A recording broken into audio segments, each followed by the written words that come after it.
सांगता येईल कोणाला?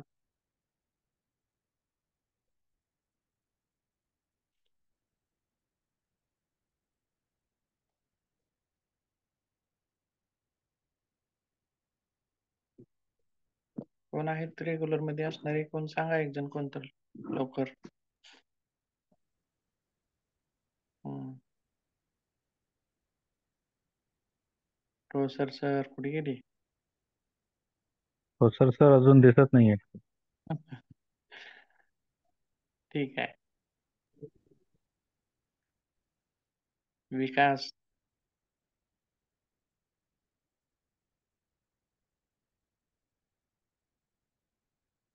सांगा कोणतर.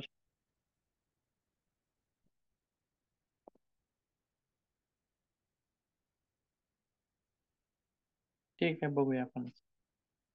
बघा, ही इमेज पाहिल्यास तर तुम्हाला लक्षात येईल नेमक्या याच्यामधला कुठला भाग चालू होता. बरोबर आहे, हेच होतं का दुसरं होतं काय?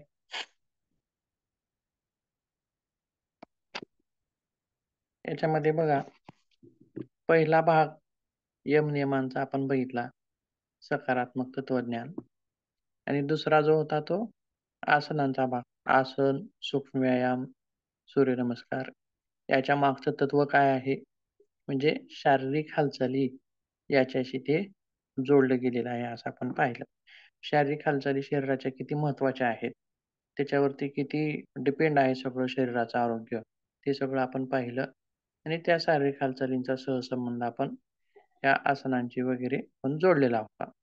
तर त्याच्यानंतर आपले 3 पुढचे जे भाग आहेत, त्याच्यामधला एक आहे प्राणायाम. आणि त्याचं जे तत्व आहे, त्याच्या मागचं काय तत्व आहे प्राणायामाच्या मागचं? तर त्याच्या मागचं तत्व आहे ऊर्जा, शक्ती, ऊर्जा, एनर्जी असे वेगवेगळे शब्द आपण तिथं वापरू शकतो. बरोबर आहे.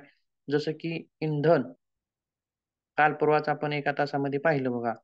गाडी चालवण्यासाठी किंवा गाडीला धावण्यासाठी पेट्रोलची आवश्यकता आहे. मोबाईल चालवण्यासाठी बॅटरीची आवश्यकता आहे. बॅटरी म्हणजे त्याच्यामध्ये असणारी एक ऊर्जा एक प्रकारची, किंवा फॅन चालण्यासाठी तिच्यासाठी त्याला त्याला पण काय लागते? ऊर्जा. बरोबर आहे. म्हणजे ह्या जसं वेगवेगळ्या वस्तूंना चालवण्यासाठी वेगवेगळ्या ऊर्जा लागतात, म्हणजे त्याचप्रमाणे शरीराला चालवण्यासाठी सुद्धा एक प्रकारची ऊर्जा आवश्यक आहे. ती म्हणजे प्राणऊर्जा असं आपण पूर्वीही याच्या बाबतीत बोललेलं आहे. मग ही जी ऊर्जा आहे, आता इथं एक तत्व काय आहे बघा, योगामध्ये कसं गृहीत धरलं जातं किंवा मानलं जातं. प्राणऊर्जा जर कमी असेल, तर रोगांना आमंत्रण आहे. किंवा प्राणऊर्जा त्या-त्या अवयवांच्या ठिकाणी जर प्राणशक्ती कमी असेल किंवा प्राणशक्ती कमी होत चाललेली असेल, तर त्या-त्या अवयवांचं कार्यसुद्धा कमजोर होत जातं असं सुद्धा त्या ठिकाणी मानलं जातं. म्हणजेच बघा, आपण याच्यामध्ये सुद्धा बघितलं बघा, शरीराची निर्मिती कशी झाली, ते आपण आयुर्वेदानुसार पहिल्यांदा तिथं 1 तासामध्ये पाहिलेलं होतं बघा. जसं की पंचधातू, बरोबर आहे. कफ, त्रिदोष, मल, तीन मल अशा वेगवेगळ्या गोष्टी पाहिल्या. परंतु त्याच पुढे जाऊन या सर्वच्या सर्व गोष्टी शरीरामध्ये आहेत, पण प्राण नाही. तर ते शरीर काय असं आहे? मृत आहे असं म्हटलेलं आहे. त्याचसोबत त्याच बाबतीतचा एक सूत्र जे आहे, ते शारंगधर संहितेमध्ये एक आहे. त्याच्यामध्ये काय म्हटले बघा, पित्त पंगू, कफ पंगू, पंगवो मलधातव, वायुना यत्र नियंते तत्र गच्छन्ति मेघवत असं म्हटलेलं आहे. म्हणजे पित्त म्हणजे ही 3 दोष जे आहेत, वात, पित्त, कफ, हे 3 दोष सुद्धा पंगू आहेत. म्हणजे लंगडे आहेत असं म्हटलेलं आहे. ते स्वतःहून एका ठिकाणाहून दुसऱ्या ठिकाणी जात नाहीत, असं त्याचं म्हणणं आहे. किंवा मलधातू जे आहेत, मल आहेत किंवा ते सुद्धा स्वतःहून एका ठिकाणाहून दुसऱ्या ठिकाणी जात नाहीत. तर त्यांच्या हालचालींसाठी सुद्धा जसे की आकाशामध्ये ढग येतात, ते स्वतःहून एका ठिकाणाहून दुसऱ्या ठिकाणी जात नाहीत. परंतु वाऱ्याचा जोर त्या ढगांना लागला, की ते ढग एका ठिकाणाहून दुसऱ्या ठिकाणी स्थलांतर होतात. म्हणजे वाऱ्याची ऊर्जा, वारा काय करतो? त्या ढगांना हलवतो. इकडून तिकडे नेण्याचं काम करतो. त्याचप्रमाणे हे 3 दोष असतील किंवा मल असतील यांना सुद्धा हलवण्याचं काम, एका जागेवरून दुसऱ्या जागी नेण्याचं काम सुद्धा हा प्राणच करतो असं म्हटलेलं आहे. म्हणून इथं प्राण किती आवश्यक आहे, प्राण ऊर्जा किती आवश्यक आहे, असं आपल्याला इथं पाहता येतं. किंवा त्यासोबत प्राणाच्या बाबतीत जर सहजच प्रॅक्टिकली जर आपण पाहायला गेलं, तर बघा किंवा अन्न आहे. अन्नाविना माणूस किती दिवस जगू शकतो हो? सांगा बरं? अन्नाविना किती दिवस जगतो माणूस?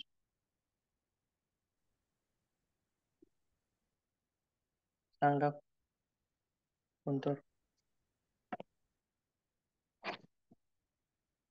अन्नाविना किती दिवस जगतो? 8-10 दिवस जगत असेल. 8-10 दिवस. तसं तर असं शास्त्रीय दृष्टिकोनातून 21 दिवस जगू शकतो असं म्हटलेलं आहे. 21 दिवस तो जगू शकतो असं म्हणलेलं आहे. मग ज्याच्या त्याच्या त्या कॅपॅसिटीनुसार असणार आहे. कोण 8 दिवस जगेल, कोण 9 दिवस जगेल, कोण 21 दिवस जगेल, कोण महिना जगेल. बरोबर आहे. परंतु साहजिकच 21 दिवस असं सांगितलेलं आहे. ठीक आहे. पण आता या जीवनावश्यक वस्तू आहेत. शरीराला आवश्यक किंवा शरीराला चालवणाऱ्या गोष्टी आहेत. अन्न, पाणी आणि वायू, वारा. बरोबर आहे. मग अन्नाविना 20-21 दिवस जगू शकतो. पाण्याविना किती दिवस जगतो मग?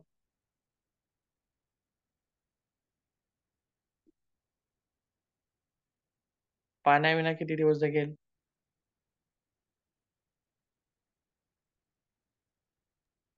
सांगा? 2-4 दिवस सर. 48 बरं, तास ते 48 मिनिमम 48 तास. बरं. ठीक आहे. 2 दिवस, 3 दिवस, 48 तास, 72 तास काय असेल ते ठीक आहे.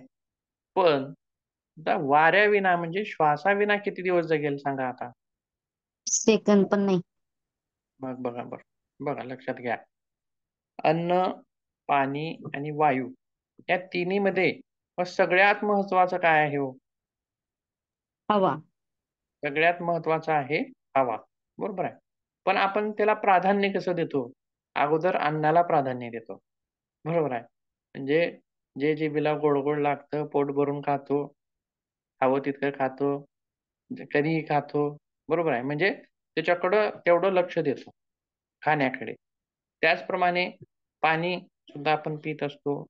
परंतु श्वास जो आहे, वायू जो आहे, त्याच्याकडे ते आपलं लक्ष तितकंसं नसतं. बरोबर आहे.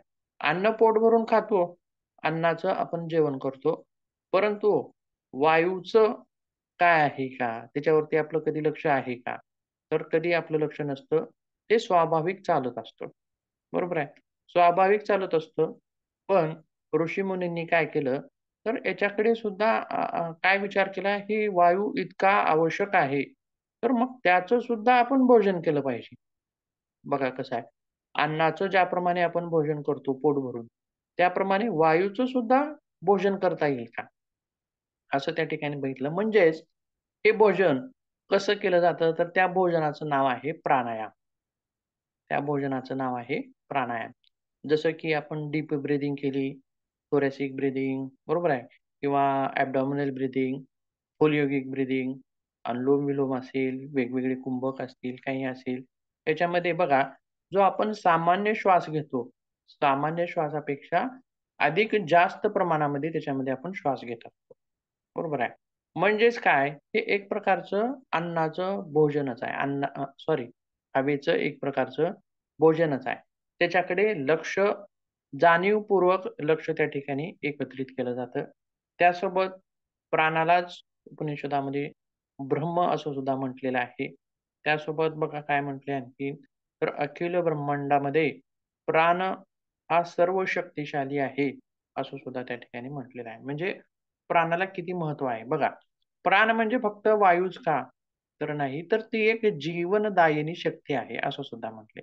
काय आहे? जीवनदायिनी शक्ती आहे आणि ती चराचरामध्ये व्याप्त आहे. चराचरामध्ये व्याप्त आहे, अणू-अणूमध्ये व्याप्त आहे. अतिशय सूक्ष्म अशी आहे आणि विराटात विराट अशी सुद्धा आहे. असं ती जीवनदायिनी शक्ती आहे. बरोबर आहे. आणि ही जर जीवनदायिनी शक्ती निघून गेली, तर मनुष्य देह असेल किंवा इतर प्राण्यांचा देह असेल, सर्वांचा देह कसा आहे? मृत आहे असं सुद्धा म्हटलेलं आहे. त्यासोबत आणखीन काय म्हटले बघा, तर संपूर्ण विश्वाचं संचलन सुद्धा या प्राण शक्तीमुळे होत असतं, असं सुद्धा ग्रंथांमध्ये त्याचं वर्णन आलेलं आहे. त्यासोबत बघा, इतर अवयव किंवा इतर ज्यावेळी आपण झोपलेलो असतो, त्यावेळी सुद्धा त्या प्राणाचं भोजन किंवा प्राणाचं येणं जाणं चालू असतं. तो जागा असतो. शरीर झोपलेलं असतं, पण प्राण झोपत नाही. प्राण हा जागा असतो. आणि जर प्राण झोपला तर मग पूर्णच आपण झोपलो. बरोबर आहे. अशा प्रकारे म्हणजेच प्राणाचं या ठिकाणी अतिशय महत्त्व सांगितलेलं आहे. एक प्रकारची ऊर्जा आहे आणि प्राणायामामागचं काय तंत्र आहे? तर ही शरीरातील ही जीवनदायिनी शक्ती वाढवणे. जीवनदायिनी शक्ती वाढवणे, ही ऊर्जा देणारी शक्ती वाढवणे. जेणेकरून ही जीवनदायिनी शक्ती जर आपल्या शरीरामध्ये असेल, तर शरीरातील प्रत्येक पेशी आणि पेशी शरीर कशानं बनलेलं आहे? लहान-लहान, छोट्या-छोट्या अशा पेशींनी बनलेलं आहे. पेशी म्हणजे काय? कशाला म्हणता येईल? तर जसं बघा, आपण पोळी वगैरे करतो, भाकरी वगैरे करतो, तर पीठ चाळतो. बरोबर आहे.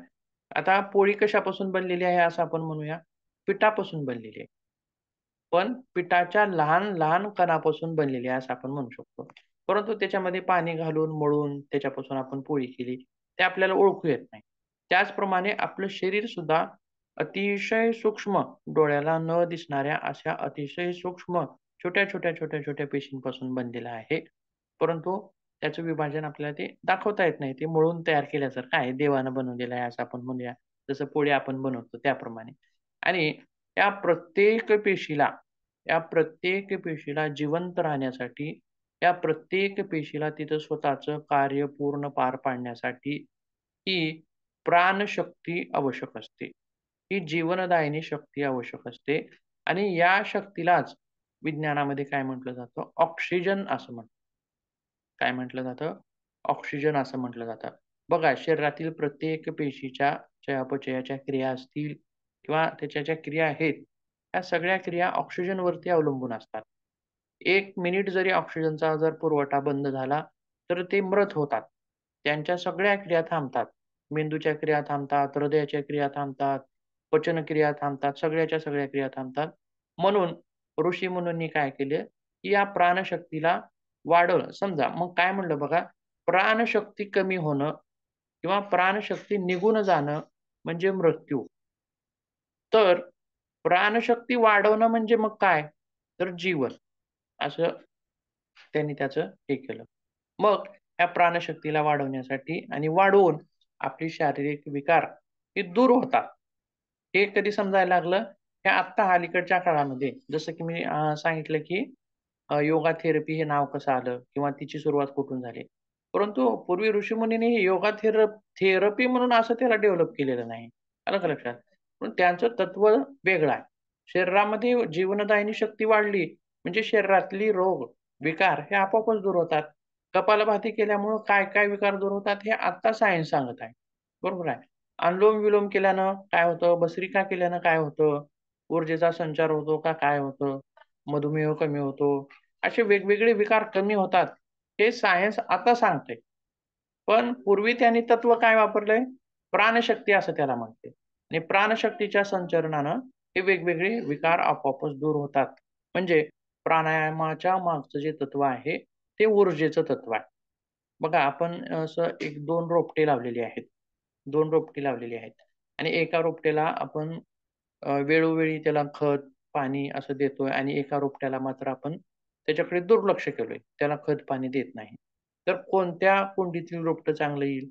तर ज्या कुंडीमध्ये आपण खत, पाणी वेळेवर दिलेलं आहे, ते रोपटं चांगलं येईल. म्हणजेच ज्याला त्याच्या जीवनावश्यक ज्या त्या वस्तू आहेत, त्या मिळाल्यामुळं त्याचा वाढ किंवा त्याची विकास चांगला झाला.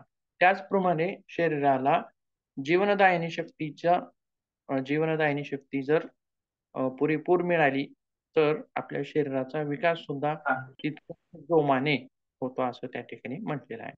हा झाला प्राणायामाच्या संदर्भात. त्याच्यापुढे प्राणायामाच्या नंतर काय आहे? कशाचा भाग आहे?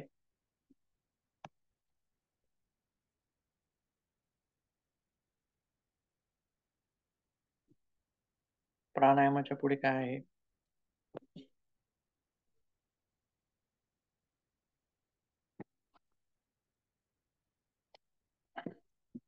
बघा, प्राणायामाच्या नंतर आहे ध्यान, धारणा आणि समाधी. याच्या मागचं काय तत्व दडलेलं आहे? याच्या मागे काय तत्व दडलेलं आहे? तर याच्या मागे विश्रांतीचं तत्व दडलेलं आहे. विश्रांतीचं. म्हणजे बघा काय, तर आपण विश्रांती कशाच्या माध्यमातून घेत असतो? झोपेच्या माध्यमातून आपण विश्रांती. एक दिवस झोप नाही घेतली, तर काय होतो? काय परिणाम जाणवतात दुसऱ्या दिवशी? जाणवतात का नाही? आळस येतो. आळस येतो. आणखीन काय होतं? लक्ष लागत नाही काम कुठल्या करायला कामात. उल्हास राहत नाही. काम करण्यासाठी उल्हास राहत नाही. माणूस एनर्जेटिक राहत नाही. उत्साही राहत नाही. ऊर्जावान राहत नाही. मरगळ येते. चिड-चिड होते. बरोबर आहे? चिड-चिड होते. रागीटपणा जाणवतो. आणखीन काय होतं?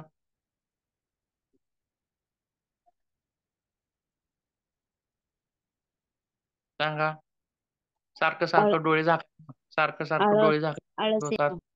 अधूनमधून झोपीचे हे येतात. बरोबर आहे? मिनी झोप म्हणायचं त्याला. चक्र येतात झोपेचे. किंवा आणखीन काय होतं? काम करण्यामध्ये मन लागत नाही. काम करण्यासाठी शक्ती आपल्याला तितकीशी पुरेशी भेटत नाही. डोकेदुखी होते. बरोबर आहे? अशी वेगवेगळी कारणं किंवा लक्षणं आपल्याला त्या ठिकाणी पाहायला मिळतात. पण ही झोप जर ह्याच झोपेमध्ये जर डिस्टर्बन्स झालं, कसं झालं, किती दिवस झालं, तर झोपेचा सुद्धा एक नियम आहे. बरोबर आहे? म्हणजे कसं कमीत कमी 6 तास तरी ती झाली पाहिजे. मग त्याच्यामध्ये आपण 2 प्रकार बघूया. एक प्रकार म्हणजे जर समजा आताच मी म्हटलं, की 1 दिवस नाही झोप झाली, अपुरी झाली तर काय होतं? असं आपण पाहिलं. पण तीच झोप तर 7-8 दिवस नाही झाली तर कंटिन्यू काय होईल हो?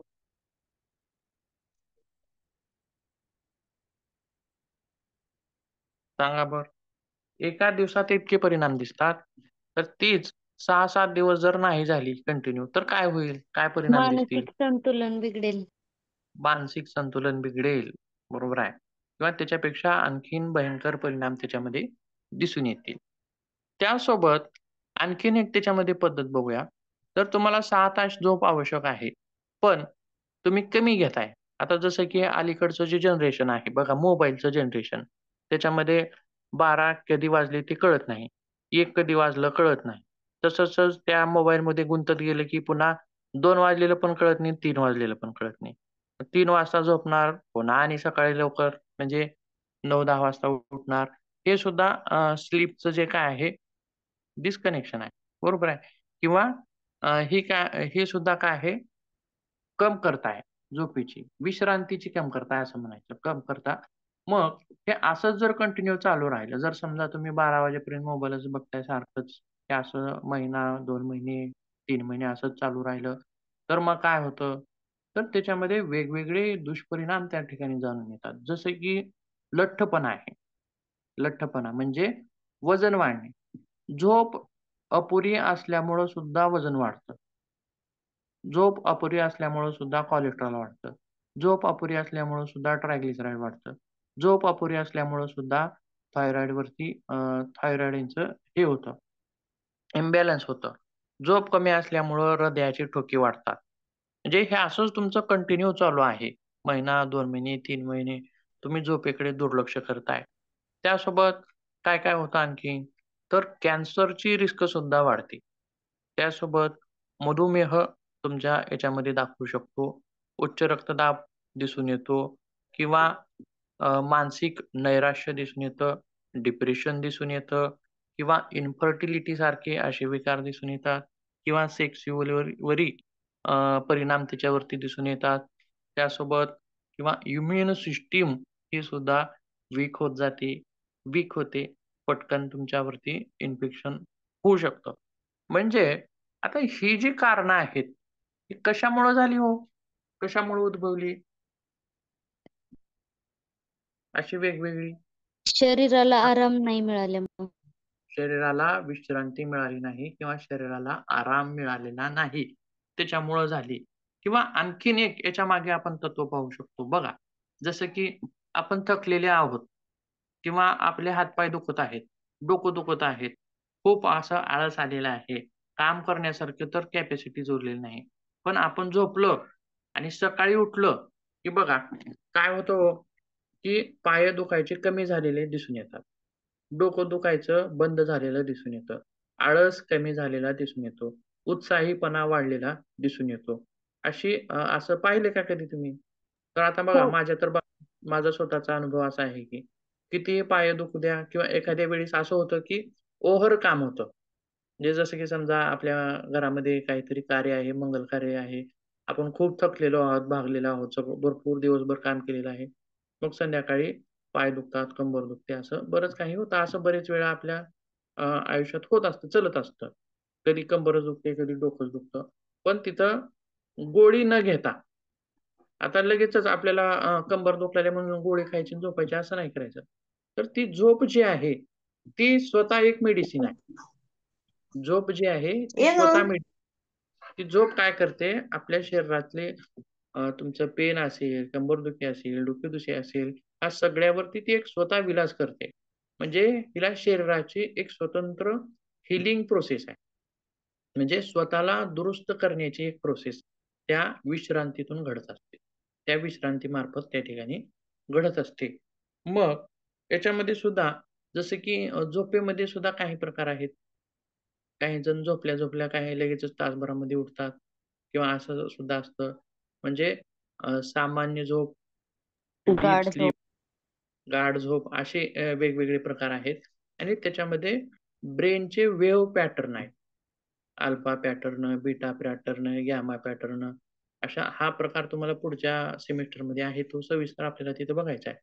पण ज्यावेळी तुम्ही गाढ झोपेमध्ये असता, त्यावेळी एक वेगळ्या प्रकारचा त्याचा ब्रेन वेव्हचा पॅटर्न असतो आणि त्या पॅटर्नमुळं तो जो पॅटर्न आहे, तो शरीरामध्ये हीलिंग प्रोसेस वाढवणारा पॅटर्न आहे. हीलिंग प्रोसेस वाढवणारा म्हणजे शरीरातल्या दुरुस्ती करणारा एक प्रकारचा तो विश्रांतीतला पॅटर्न आहे. मग हा जो पॅटर्न आहे, तो पॅटर्न आपल्याला ध्यान, गाढ ध्यानामध्ये सुद्धा दिसून येतो किंवा आपण आणखीन काय-काय विश्रांतीच्या क्रिया घेतो, जसं की बघा शवासन असेल किंवा ध्यान असेल किंवा समाधी असेल, याच्यामध्ये सुद्धा पुन्हा ब्रेन वेव्ह पॅटर्न चेंज होतात. आणखीन त्याच्यापेक्षा सुद्धा पुढे जातात. जितकं गाढ झोपेमध्ये आपली हीलिंग प्रोसेस असते, त्याच्यापेक्षा सुद्धा आणखीन पुढे ते जातात किंवा आता ह्या ज्या क्रिया आहेत, आणखीन एक क्रिया आहे बघा कोणती? योग मुद्रा. चक्रीय आसन. नाही, नाही चक्रीय नाही. चक्रीय ध्यान तर आहे. असे बरेच प्रकार त्याच्यामध्ये येतात. आणखीन एक क्रिया आहे त्याच्यामध्ये कोणती आहे बघा? आपण योग निद्रा असं तिला म्हणतो. योग निद्रा. निद्रेमध्ये सुद्धा आपण शरीराला विश्रांती देण्याचा प्रयत्न करत असतो किंवा चक्रीय ध्यान जे आहे, त्याच्यामध्ये सायक्लिक मेडिटेशनमध्ये काय म्हणलेलं आहे, जितकं 6 तासाच्या झोपेनं तुम्हाला अ, हे मिळतं बेनिफिट्स, तितकं ह्या चक्रीय ध्यानाच्या याच्यानं अ, फायदे मिळतात असं सांगितलेलं आहे. ते पण आपण त्याच्यामध्ये पाहिलेलं आहे. म्हणजेच या सर्वांच्या मागचं एक मूळ तत्व आहे. बघा, नुसतं विश्रांती नसल्यामुळं किंवा झोप नसल्यामुळं एवढे आपण त्याचे ड्रॉबॅक पाहिले. किती दुष्परिणाम पाहिले. बरोबर आहे. म्हणजे विश्रांती आवश्यक आहे आणि हा विश्रांतीचा पॅटर्न किंवा हे विश्रांतीचं तत्व जे आहे, ते कोणामागे आहे? तर ध्यानामागे आहे, धारणेमागे आहे, समाधीमागे आहे आणि ह्या तत्वावरच आपलं शरीरातील सुद्धा विकार त्या ठिकाणी दूर सारले जातात, दूर केले जातात, असं आपल्याला त्या ठिकाणी म्हणता येतं. आता हे समजतंय ना तुम्हाला? तत्व नेमकं काय आहे? कशामागचं तत्व काय आहे? बरोबर आहे. आता त्याच्यानंतर आणखीन शेवटचा जो भाग आहे, तो षटकर्मांचा भाग आहे. म्हणजे शुद्धीकरणाचा भाग आहे. शुद्धीकरण म्हणजे काय? तर घाण काढून टाकणे. घाण काढून टाकण्याची एक प्रोसेस आहे. बरोबर आहे. ज्याप्रमाणे समजा शरीरामध्ये आपल्या घरामध्ये जर घाण साचलेली असेल, तर आपल्याला घरामध्ये बसू वाटतं का? बसू वाटत नाही.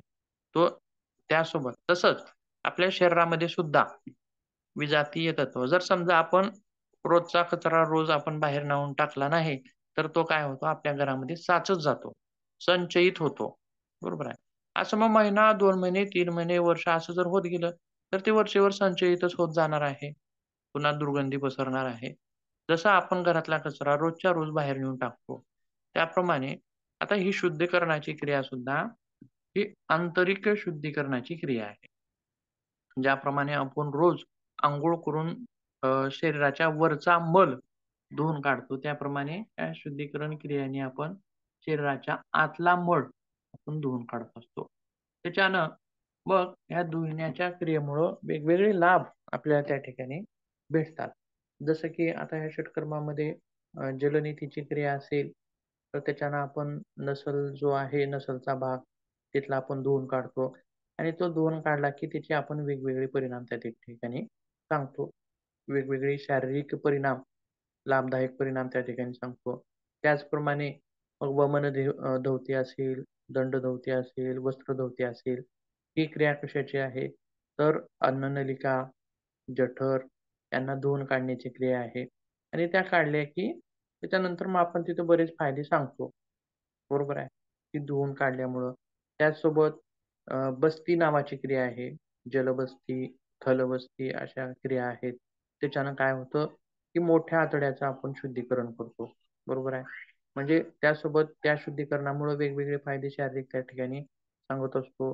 कपालभाती असेल, त्राटक असेल, नवली असेल, वेगवेगळ्या क्रियांनी शरीरातल्या वेगवेगळ्या अवयवांची शुद्धी करणं, शुद्धी करून त्यांना निरोगी ठेवणं, असं त्यामागचं तत्व आहे.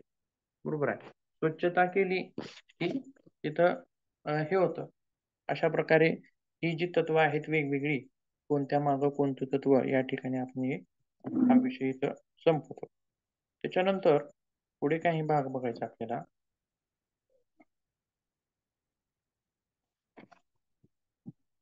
बघा, पुढचा जो मुद्दा आहे तो टेक्निक्स ऑफ योगा थेरपी अशा प्रकारचा मुद्दा आहे.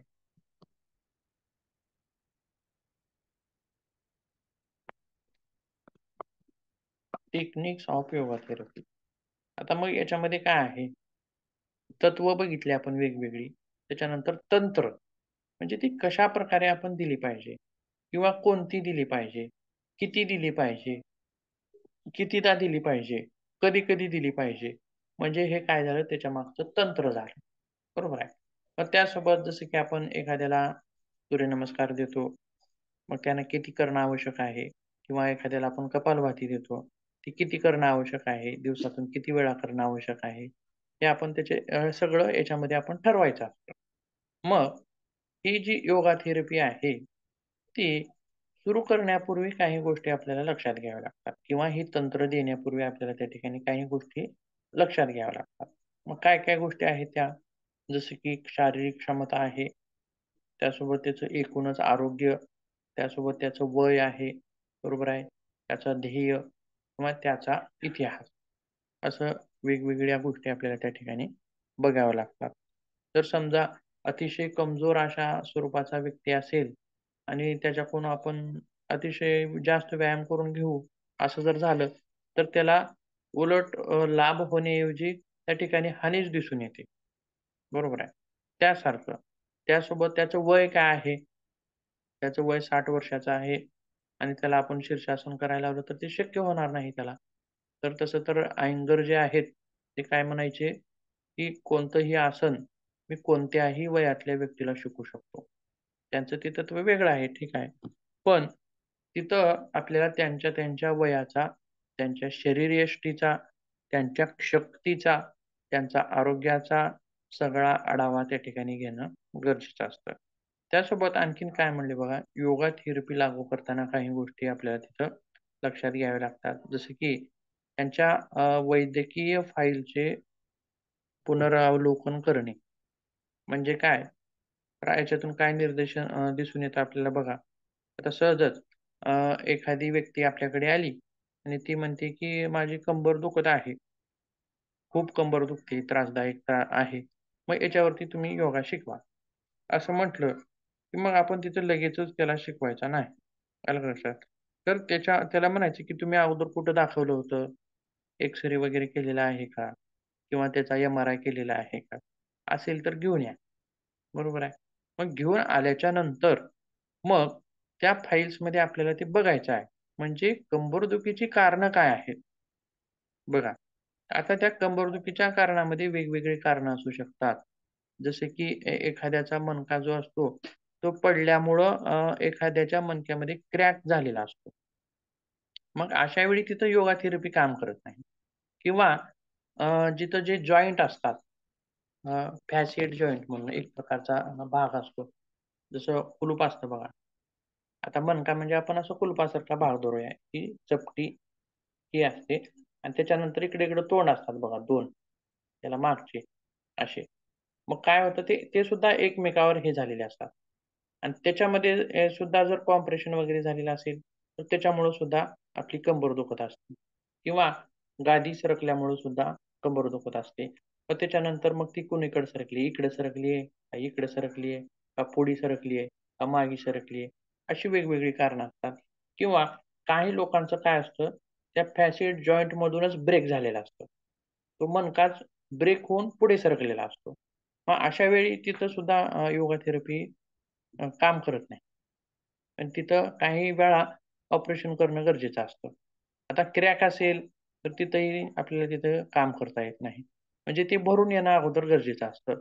म्हणजे आता जर समजा अ, 1 मिनिट हां. माझ्याकडे ती इमेज होती. बघतो मी 1 मिनिट.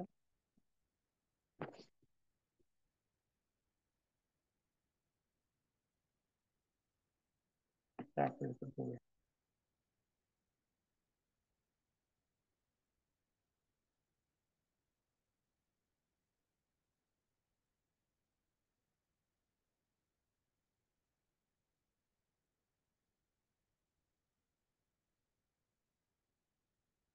एकच मिनिट हां.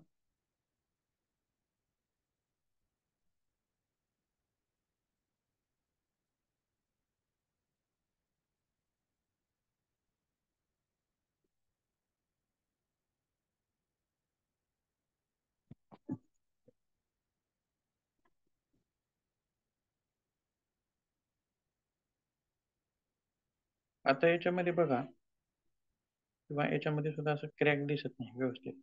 अ, फुटलेलं दिसत नाही. अशा ज्या गोष्टी असतात त्या अपघातातून घडत असतात. एखाद्या वेळेस मोठा अपघात झालेला असेल, ॲक्सिडेंट वगैरे होतो बघा, अशा वेळी. म्हणजे पूर्ण मणकाच्या मणका ब्रेक होऊन पुढे सरकतो, अशा प्रकारे.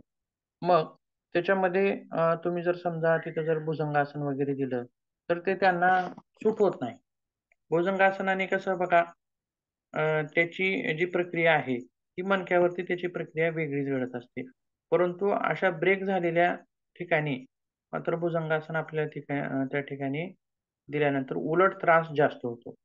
अशा प्रकारे दिसून येतं. हे बऱ्याच आणखीन इमेज होत्या. ठीक आहे, जाऊ द्या. बघू.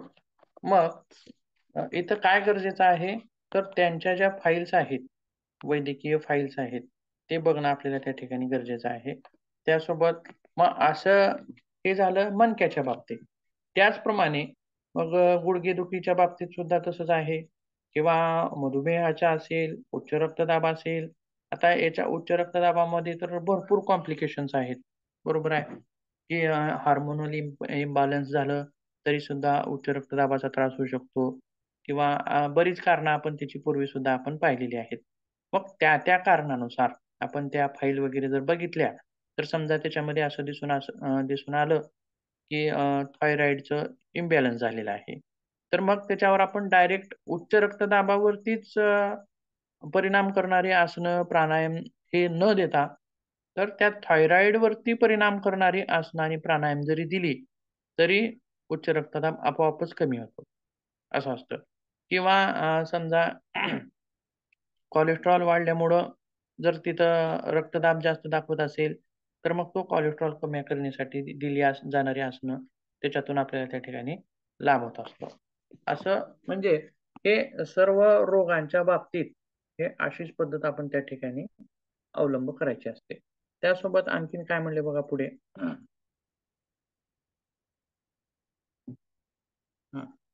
त्यांची आरोग्य समस्या ओळखा. म्हणजेच आता मी प्रमाणे की नेमकं मूळ काय आहे?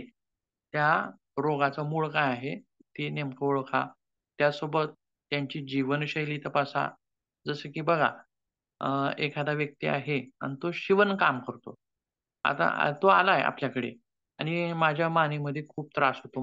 माझी मान दुखते असं म्हणून तुमच्याकडे तो आलाय. माझ्यासाठी मग योग सांगा. तर आपण सांगूया. पण त्याच्यापूर्वी आपण त्याला योग तर शिकवतोच. मग तो काय होतं, आठवडा जातो, 2 आठवडे जातो, तरी सुद्धा तो म्हणतो, की माझ्यामध्ये थोडाही फरक पडत नाही, असं आहे, तसं आहे म्हणतो. मग मग त्याच्या मागे मूळ कारण काय आहे? ते त्याचं तपासणं गरजेचं आहे. जसं की तो काय काम करतो? हे आपल्याला त्या ठिकाणी बघावं लागेल.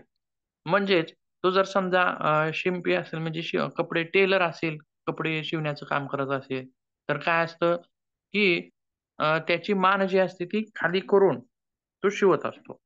बरोबर आहे. जसं की आणखीन कुणाला जर एखादा कॉम्प्युटर आय-टी क्षेत्रातील एखादा कर्मचारी असेल, तर तो जो टायपिंग वगैरे करतो किंवा लिखाण करतो, हे सगळं काय असतं, असं खाली बघून असतं. बरोबर आहे. सगळं खाली बघून असतं. किंवा एखादी व्यक्ती ओझं वाहण्याचं काम करत असेल, ओझं वाहण्याचं काम करत असेल किंवा म्हणजे त्या पार्टचा, त्या भागाचा त्या ठिकाणी काय झालेला असतो, ओव्हर यूज झालेला असतो. ओव्हर यूजमुळं सुद्धा त्या ठिकाणी कमजोरीपणा आलेला असतो किंवा त्याच्या ह्याच्यामध्ये नॅचरल पॅटर्नमध्ये चेंज होतो. म्हणजे जसं की आता मानेतला जो मणका आहे थोडासा असा कर्व असतो. मागून असा थोडासा कर्व असतो. स्ट्रेट नाही असा, स्ट्रेट असत नाही. पण तो कसा असतो, थोडासा असा वाकडा असतो. बरोबर आहे. पण आता ही व्यक्ती काय करत आहे, दिवस-रात्र लिखाणाचं काम करते किंवा दिवस-रात्र कॉम्प्युटरवरती काम करते किंवा दिवस-रात्र मोबाईल बघते किंवा दिवस-रात्र शिवणकाम करते. व त्याच्यामुळं ते डोकं काय असतं, आपण खाली बघून काम करत असतो. म्हणजे काय झालं, तर त्या मणक्याचा शेप जो आहे तो चेंज होतोय. जो नॅचरल कर्व जो आहे मणक्याचा, तो काय होतोय, चेंज होतोय. आलं का लक्षात? आणि हा नॅचरल कर्व चेंज झाल्यामुळं सुद्धा त्याला तो त्रास जाणवतो. आलं का लक्षात? किंवा आणखीन त्याच्यामध्ये काय बदल होतात, तर जसं की आपण गाद्या वगैरे त्या म्हटल्या, की पुढे बघून केली जाणारी कामं किंवा पुढे वाकून केली जाणाऱ्या कामामुळं त्या गाद्या मागे सरकतात. त्या गाद्या कॉम्प्रेस होतात, असं सुद्धा आपण त्याच्यामध्ये पाहिलेलं आहे. मग त्याच्यातून आपल्याला लक्षात येतं, की मग बाबा तू काय काम करतोस नेमकं? तर मग तुला हे थोडे दिवस काम थांबवावं लागेल. किंवा आपण आणखीन एक त्याच्यामध्ये शब्द वापरतो, की लाईफस्टाईल चेंजेस. लाईफस्टाईल चेंजेस म्हणजे तुझ्या बसण्यामधली पद्धत थोडीशी बदल. जेणेकरून तो जास्तीत जास्त असं बघून काम तुला करता येणार नाही. म्हणजे त्याच्या लाईफस्टाईलमध्ये सुद्धा चेंजेस करणं गरजेचे आहे. म्हणजे त्याच्या मागचा इतिहास जो आहे तो आपण जाणून घेणं गरजेचं आहे. मग थोडंफार मग त्याला आपण अशा सूचना देऊ शकतो, की तो दर 5 मिनिटाला किंवा दर 10 मिनिटाला वर बघणं, इकडं असं बघणं किंवा ढिलं-ढालं करणं असं शरीर, असं आपण त्याच्या सूचना देऊ शकतो. परत तू काम कर. परंतु सलग 1 तास, सलग 2 तास, सलग 3 तास असं एकाच पोझिशनमध्ये तू काम करू नकोस. अशा सूचना सुद्धा त्या ठिकाणी आपल्याला द्याव्या लागतात. सलग काम केल्यामुळं सुद्धा त्या भागावरती प्रेशर येतं. त्या भागामध्ये शेप चेंजेस त्या ठिकाणी सुद्धा होऊ शकतात. म्हणून मग त्याचं जे कार्य वगैरे आहे ते आपल्याला त्या ठिकाणी तपासलं पाहिजे. म्हणजे हे कशामध्ये आलं? जीवनशैलीमध्ये आलं. जीवनशैली तपासा. त्याच्यानंतर आरोग्यविषयक समस्याबद्दल त्यांच्याशी बोला. म्हणजे ती समस्या आता काय असतं बघा, सहजच आता एखाद्याला जर मणक्याचा विकार झाला, तर तो मग दुःखी होऊन बसतो, रडत बसतो, की बाबा आता हे खूपच भयानक आहे. त्याचा त्रास भयानक होतो. हे कधी नीटच होत नाही किंवा असं बरीच मंडळी त्याला बघायला वगैरे येते. आपल्यामध्ये असते प्रथा आहे बघा. एखाद्याला जर बरं वाटत नसलं, की आपले पाहुणे, रावळी, शेजारी-पाजारी येतात आणि बरंच काय त्याच्या कानामध्ये भरून जातात. बरोबर आहे. मग काय होतं, की त्याचं मन उद्विग्न होतं, की बाबा खरंच माझा हा त्रास कमी होईल का नाही? हा एवढा खरंच किचकट आहे का? अशा वेगवेगळ्या शंका त्याच्या मनामध्ये निर्माण झालेल्या असतात आणि तो परत डिप्रेशनमध्ये जातो. मग काय होतं, डिप्रेशनमध्ये गेलं, की पेन कमी होत नाही, पेन जास्त होतं. उलट वाढतं. ही एक प्रोसेस आहे बघा. तणावामुळं दुखण्यामध्ये सुद्धा वाढ होते. मग बघा, अगोदरच दुखणं आहे आणि तणाव आल्यामुळं त्या दुखण्यामध्ये काय झालं, परत भर पडली. ऍडिशनल झालं, प्लस झालं. दुखणं काय झालं, मायनस व्हायच्या ऐवजी काय झालं, प्लस झालं. मग त्याच्यामुळं मग त्याच्याबद्दल, त्याच्या आरोग्य समस्येबद्दल ती खरंच इतकी काळजी करण्यासारखी आरोग्य समस्या आहे का? किंवा ती अशी का झालेली आहे? मग काही जणाला, बरेच जणाला असं वाटतं, की देवानं माझ्यासोबतच असं का केलंय? दुसऱ्याला का झालं नाही? माझ्या शेजाऱ्याला व्हावं का नाही? मलाच का झाले? या अशा वेगवेगळ्या त्याच्या मनामध्ये शंका असतात. किंवा असं सुद्धा वाटतं, की हाच रोग का झाला? दुसरा का होऊ नये? बरोबर आहे. पोट दुखत असेल तर वाटतं पाय का दुखू नये? पोटच का दुखतंय? असं म्हणजे वेगवेगळ्या शंका त्याच्या मनामध्ये येत असतात आणि त्याचं सांत्वन करणं आणि ट्रुथ म्हणजे सत्य त्या गोष्टीबद्दल काय आहे, ते त्याच्यापुढं उलगडून दाखवणं हे सुद्धा गरजेचं आहे. म्हणजेच आरोग्यविषयक समस्याबद्दल त्यांच्याविषयी बोलणं त्या ठिकाणी अतिशय आवश्यक आहे. त्याला समजवून सांगणं, पटवून सांगणं आणि ह्या सगळ्या गोष्टी त्याच्यामध्ये येतात. त्याच्यानंतर आता ह्या सगळ्या गोष्टी आपण बघितल्या. वैद्यकीय फाईल बघितली, आरोग्याविषयीचे त्याचं मूळ बघितलं, तपासलं, जीवनशैली तपासली, त्याच्याबद्दल सांत्वन केलं. पण आता त्याच्यानंतर मग पुढे काय करायचं आहे? तर त्याला सुरक्षित अशा हालचाली ठरवायच्या आहेत.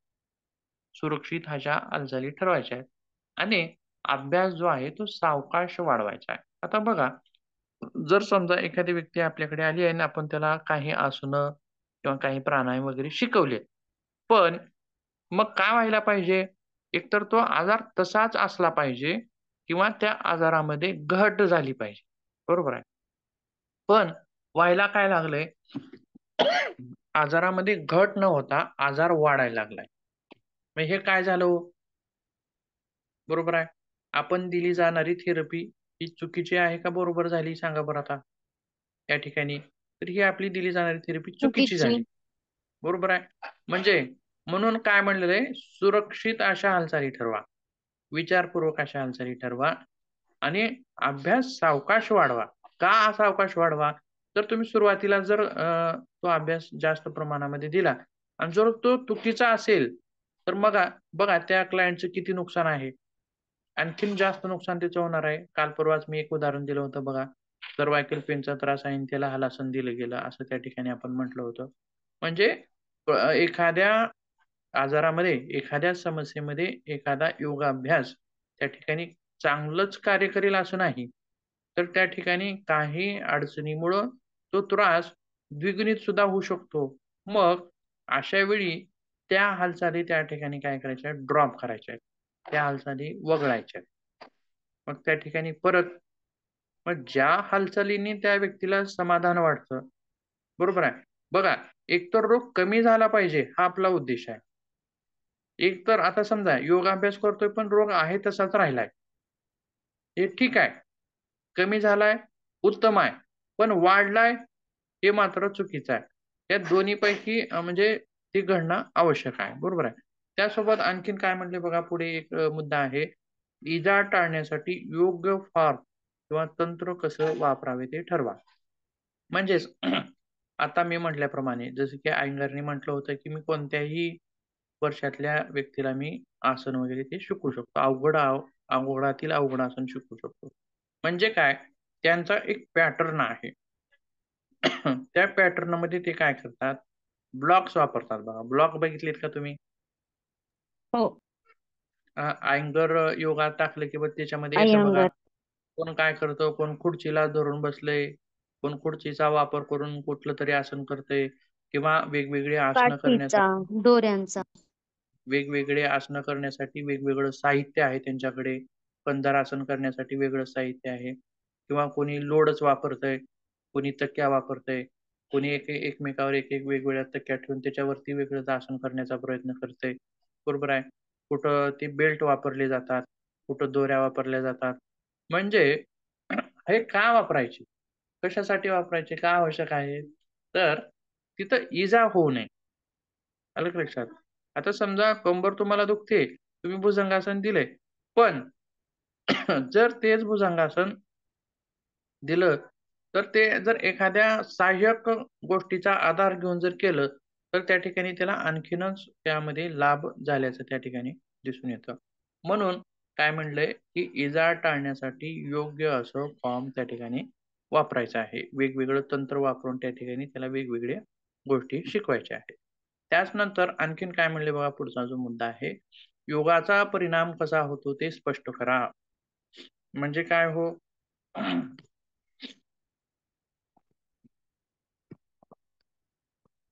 तर जसं की आता जीवनशैली तपासा, याच्यामध्ये काय म्हटलं आपण, की खाली वाकून बघितल्यामुळं हे मणक्याचे त्रास उद्भवतात असं म्हटलं. मग त्याचप्रमाणे तिथं आपण काय सांगू शकतो? कसं सांगू शकतो त्याला योगामुळे तिथं फायदा होता असं कसं सांगू शकतो? जसं की बघा, खाली वाकून बघितल्यामुळं गाद्या कॉम्प्रेस होतात असं म्हटलं. म्हणजे एखादा फुगा आहे आणि त्या फुग्यावर आपण दाब दिला, की काय होतो, तो कडेनं पसरतो. बरोबर आहे. आणि जर तोच दाब आपण काढला तर काय होतो, तो पूर्ववत येतो. त्याचं नॅचरल जे हे होतं, तसा येतो पूर्ववत.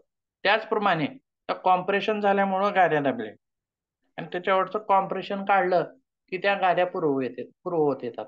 म्हणजे काय? तर आता त्याला विरुद्ध दिशा द्यायची. आता बघा, हे याचं नॅचरल असं होतं लूक.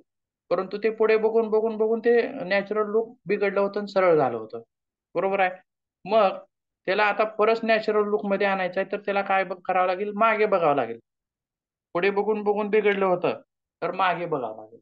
असं. हे विरुद्ध प्रक्रिया. बरोबर आहे. जे मागे बघितल्यामुळं परत ते नॅचरल लूक येईल, असं आपण त्याला सांगू शकतो. किंवा आताच ते कॉम्प्रेशनचा प्रकार म्हणल्याप्रमाणे ते सुद्धा सांगू शकतो. पुढे बघितल्यामुळं त्याच्यावरती कॉम्प्रेशन येतं आणि मागे बघितल्यावर त्याच्यावरचं कॉम्प्रेशन निघून जातं. म्हणजे असं त्याला ते पटवून देणं त्या ठिकाणी काय आहे, गरजेचं आहे. त्यासोबत आणखीन काय आहे बघा पुढे.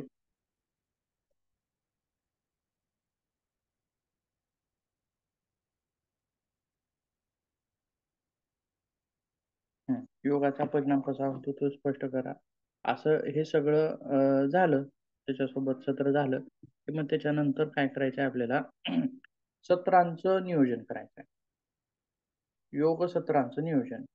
म्हणजे पहिल्या दिवशी काही मोजके आसने द्यायची आहेत आणि सेकंद किंवा मिनिट हे त्याच्यासाठी किती राहिले पाहिजेत किंवा त्याचं रिपिटेशन किती करायचं आहे.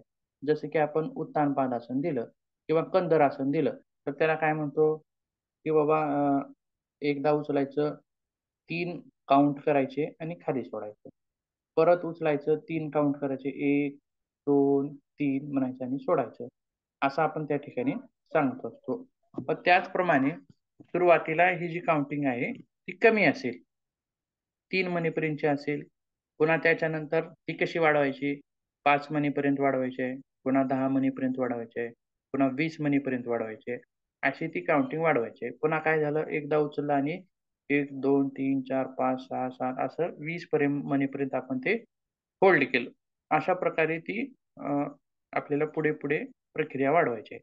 किंवा पहिल्यांदा आपण ज्यावेळेस 3दा उचललं होतं, त्याच्यानंतर आपण त्याच्यामध्ये सुद्धा भर घालू शकतो. नंतर सावकाश की 3च्या जागेत 5दा उचला, 3च्या जागेत 6दा उचला, असं आपण तिथं सांगू शकतो. किंवा कपालभाती असेल, तर ती सुद्धा कशी वाढवायची, सावकाश वाढवायची. अनुलोम-विलोम असेल किंवा कुठलाही योगिक अभ्यास असेल, तर आपण त्या ठिकाणी कसा वाढवायचा आणि त्याच्यानंतर मग तो कितीदा करायचा, हे सुद्धा आवश्यक आहे. बरोबर आहे. आणखीन एक हे बघूया.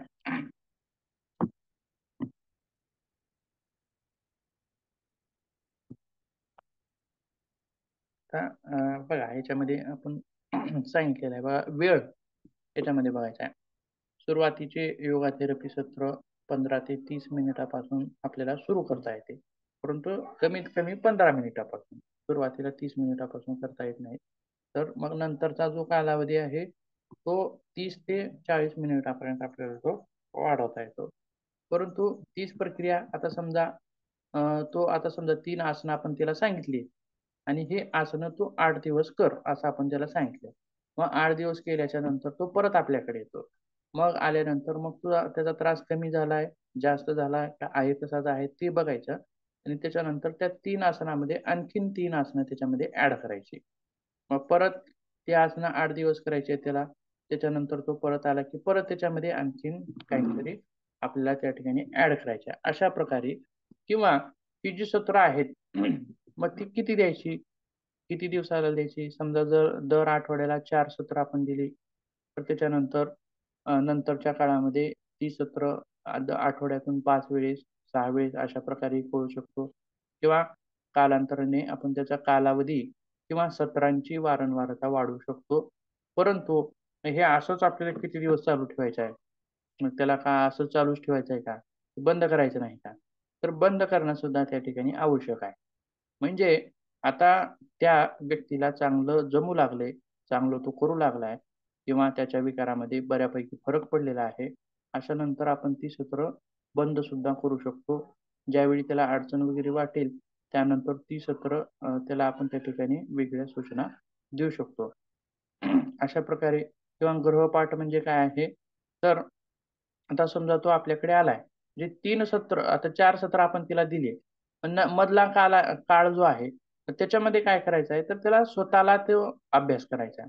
आता तो पहिल्यांदा आपल्याकडे आलाय तर 4 आसनं आपण त्याच्याकडून करून घेतली, बरोबर आहे. तर हीच आसनं त्याला स्वतःला तिथं त्याच्या घरी करायची. आलं का लक्षात.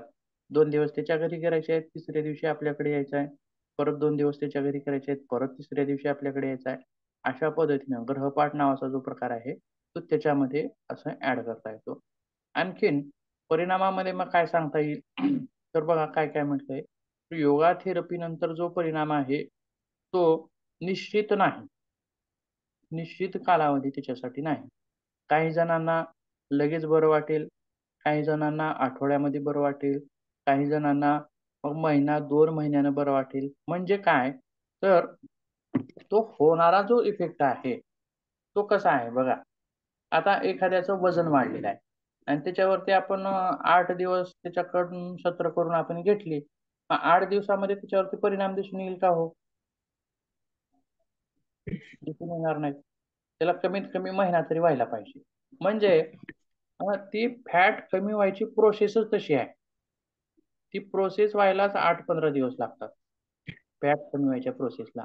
मग तो काय विचार करतो, मी तर योगा करतोय किंवा मी ही योगा थेरपी घेतोय, आता 8 दिवस झाली तरी सुद्धा माझ्यामध्ये फरक नाही, असा तो विचार करतो. पण ती प्रोसेस व्हायला जर 15 दिवस लागत असतील तर मग बघा असं त्या ठिकाणी त्याला सांगणं गरजेचं असतं. म्हणजेच काही विकार जे आहेत, काही रोग जे आहेत त्याच्यामध्ये लवकर आपल्याला तिथं रिझल्ट दिसून येतो. परंतु काही मध्ये मात्र 3 महिने सुद्धा लागू शकतात. जसं की आता स्लीप डिस्कचा आजार आहे, तर त्याच्यामध्ये 3 महिने तर कंपल्सरी लागतात. कंपल्सरी 3 महिने लागतात. त्याच्यानंतरच त्याला थोडा म्हणजे अलीकडेही फरक दाखवतो, परंतु चांगल्या प्रकारे जो फरक आहे तो 3 महिन्याच्या नंतर दाखवतो, असा आहे. म्हणजे रोग व्हायला उशीर लागलाय. आता वजन 1 दिवसामध्ये वाढलेलं आहे का? नाही. तर वाढायला सुद्धा वेळ लागलाय. तसंच मग काही जणांच्या अपेक्षा असतात की 8 दिवसात लगेचच किलोभर तर कमी व्हावं असं त्यांना वाटतं. पण ते होतं का तसं? होत नाही. किंवा असेच बरेच वेगवेगळे विकार आहेत. त्याच्यामध्ये काहींना 3 महिने लागू शकतात, काहींना 6 महिने लागू शकतात, काहींना वर्ष लागू शकतं. असं त्याच्यामध्ये असतं.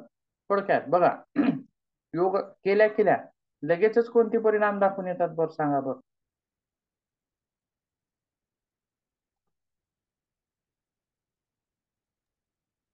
सांगता येईल कोणाला? शरीर हलके वाटते.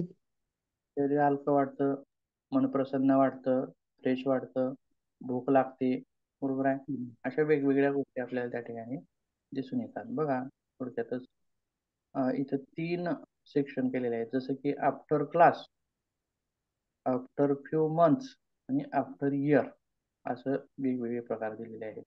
जसं की आफ्टर क्लास नंतर काय म्हणले बघा, इम्प्रूव्ड ब्रेन फंक्शन म्हटलेलं आहे किंवा लोअर स्ट्रेस लेवल म्हटलेलं आहे. म्हणजे ताणतणावाची लेवल कमी दिसून येते लगेचच क्लास केल्या केल्या, बरोबर आहे. अल्टरजेन एक्सप्रेशन, इन्क्रीज्ड फ्लेक्झिबिलिटी, लवचिकता दिसून येते आपल्या शरीरामध्ये, असं आहे. हे लगेचच क्लास केल्या केल्यानंतरचे काही लक्षण आहेत. तर आफ्टर फ्यू मंथ्स म्हणजे काही महिन्याच्या नंतर मग काय दिसून येतात, जसे की लोअर ब्लड प्रेशर. तर ब्लड प्रेशरच्या माणसाला 1 महिन्यात लगेचच फरक पडणार नाही. तर 2-3 महिने, कमीत कमी 3 महिने असं त्याला तिथं जावे लागतात. जसं की फॅट जमा झाले तर लगेचच कसं ते वितळेल. म्हणून मग काही महिन्याच्या नंतर lower blood pressure, improved lung capacity, जसं की आताच मी म्हणलं, सुरुवातीला आपण श्वास घेताना लगेच बघतो, पण 8 दिवसानंतर आपल्याला त्याच्यामध्ये फरक जाणवतो. त्याचप्रमाणे काही महिन्यानंतर म्हणजे इथं कोणते पेशंट येतील? दम्यासारखे पेशंट येतील. दमा, अस्थमासारखे पेशंट या ठिकाणी येतील. त्यांना सुद्धा काही आफ्टर फ्यू मंथ नंतर तिथं फरक दाखवणार आहे. किंवा इम्प्रूव्ड सेक्शुअल फंक्शन्स, बरोबर आहे. Chronic neck pain, back pain, anxiety relief, ताणतणाव. हा जो ताणतणाव आहे तो कसा आहे? दीर्घकालीन तणाव जो आहे, दीर्घकालीन तणावामध्ये फरक जो आहे तो काही महिन्यानंतर आपल्याला त्या ठिकाणी दिसून येतो. लगेचच त्याच्यामध्ये फरक दिसून येणार नाही. रिलीफ क्रॉनिक पेन असेल, लोअर ब्लड शुगर लेवल असेल, डायबिटीज असेल एखाद्याला, तर 3 महिन्यानंतर आपल्याला त्याच्यामध्ये चांगला फरक दिसून येतो. सेन्स बॅलन्स असेल, असं वेगवेगळ्या गोष्टी ह्या काही महिन्यानंतरच्या आपल्याला तिथं पाहता येतील. बरोबर आहे. त्याच्यानंतर आफ्टर इयर्स तिथं काही गोष्टी येतात, जसं की स्ट्रॉंगर बोन्स असतील. बघा, एखादा व्यक्ती जर ऑस्टिओपॉरोसिसचा असेल किंवा अर्थरायटिसचा असेल, संधिवातासारखा असेल, तर त्याच्यात लगेचच फरक तिथं दाखवणार नाही. काही महिने किंवा वर्ष सुद्धा त्याला लागू शकतं. किंवा हेल्दी वेट म्हणजे 140 किलो वजन आहे, तर 3 महिन्यामध्ये काही कमी होईल आणि वर्षामध्ये मात्र तो अगदी फिट होईल. अगदी हेल्दी वेट त्याचं होईल वर्षभरामध्ये. त्यासोबत low risk of heart disease, अशा वेगवेगळे जे क्रॉनिक डिसीज आहेत त्यांच्यासाठी मात्र एखादा वर्ष सुद्धा त्या ठिकाणी लागणार आहे. म्हणजे त्या त्या विकाराच्या ह्याच्यानुसार, तीव्रतेनुसार किंवा त्याच्या प्रकारानुसार तिथं वेळ लागतो. मधुमेह म्हणा किंवा उच्च रक्तदाब म्हणा, त्याच्यामध्ये लगेचच फरक त्या ठिकाणी दाखवत नसतो, वेळ जास्त लागतो. हे अशा प्रकारे या ठिकाणी आपल्याला पाहता येतं. ठीक आहे. बाकीचा जो भाग आहे तो आपण उद्या बघूया.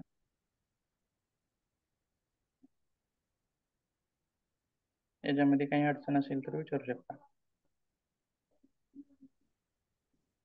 किंवा बघा, उद्याचा तास तुमचा महत्वाचा आहे बरं का. कारण उद्या जो भाग होणार आहे ते प्रश्न त्याच्यावरती येतात जास्त. जसं की उच्च रक्तदाब म्हणजे काय, त्याच्यावरती कोणता योगाभ्यास तुम्ही सुचवाल, किंवा दमा म्हणजे काय, त्याच्यावरती कोणता योगाभ्यास सुचवाल, मधुमेह म्हणजे काय, त्याचे प्रकार किंवा त्याच्यावरती योगाभ्यास सुचवा. असे काही 5-7 भाग आपल्याला प्रकार बघायचे आहेत. उद्याचा तास मग तो नक्की करा सर्वांनी. कारण लगेचच परीक्षा आहे, लगेचच तुम्हाला त्याचा फायदा पण होऊ शकतो. आजच शिकले आणि लगेच परीक्षेत आले असं म्हणल्यासारखं. इमिडिएट ताजं फायदा. ताजं इमिजिएट फायदा. हा, ताजं ठीक ताजं ठीक आहे. थांबूयात मग, उद्या बघूया.